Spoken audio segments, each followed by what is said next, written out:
আসসালামু আলাইকুম। আমি লাবণী চলে আসলাম আপনাদের সাথে আরও একটি নতুন ভিডিও নিয়ে। অনেক দিন পর আমি তৈরি করে দেখাবো মুচমুচে সিঙ্গাড়া। আর এই পুরটা আমি তৈরি করব মাংস ও আলু দিয়ে। এখানে আমি সিঙ্গাড়া তৈরির জন্য একটা বলে 1.5 কাপ মতো ময়দা নিয়েছি এবং এর মধ্যে স্বাদ মতো লবণ দিয়েছি। তারপর কিছুটা কালো জিরা অ্যাড করেছি এবং পরিমাণ মতো রান্নার তেল নিয়েছি। এবার এটা আমি ভালোভাবে মিশিয়ে নেব এবং আমি মুঠো করে নেব। দেখেন, মুঠোটা যখন হওয়ার পরে হালকা চাপ দিলে স্বচ্ছভাবে ভেঙে যাবে, বুঝতে হবে এ পর্যায়ে আমার মিশ্রণটা হয়ে গেছে। তারপর আমি একটু ডোটা তৈরি করে নেব এবং ডোয়ে তেল ব্রাশ করে দেব এবং ঢাকা দিয়ে রেখে দেব। এরপর আমি আলুর পুরটা তৈরি করব। এখানে আলুর পুরটা আমি মাংস দিয়ে তৈরি করব। তার জন্য এখানে আমি 1/2 কাপ মতো খাসির মাংস নিয়েছি এবং এর মধ্যে আমি গোটা মশলাগুলো অ্যাড করব।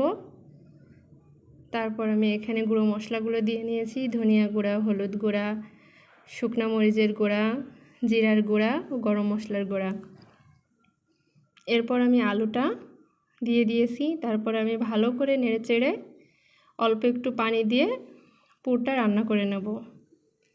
দেখেন, এই পর্যায়ে আমার পুরটা প্রায় হয়ে এসেছে। এখানে আমি কাঁচা পেঁয়াজ অ্যাড করেছি।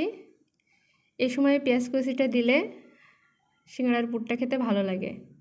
এরপর আমি ডোটা স্লাইস করে নেব। তারপর আমি এটা বেলনের সাহায্যে একটু লম্বাটে আকৃতির করে বেলে নেব। তারপর এবং মাঝখান থেকে কেটে দেখেন আমি কিভাবে সিঙ্গাড়ার ভাঁজটা তৈরি করি। কাটা অংশটায় আমি পানি দিয়ে নিয়েছি হালকা। তারপর কাটা অংশটা আমি জয়েন করে দেব। আমি আরও একটি দেখাচ্ছি। এরপর এক পাশে হালকা পানি দিয়ে আমি জয়েন করে দেব এবং পরের অংশটাও তার সাথে লাগিয়ে দেব। এরপর আমি একটা কড়াই নিয়েছি এবং কড়াইতে পরিমাণ মতো তেল গরম করে নিয়েছি। এর মধ্যে আমি সিঙ্গাড়াগুলো ছেড়ে দেব। তারপর হালকা ব্রাউন করে ভেজে নেব। এভাবে আপনারা সিঙ্গাড়াগুলো ডিপ ফ্রিজে সংরক্ষণ করতে পারেন। দেখেন।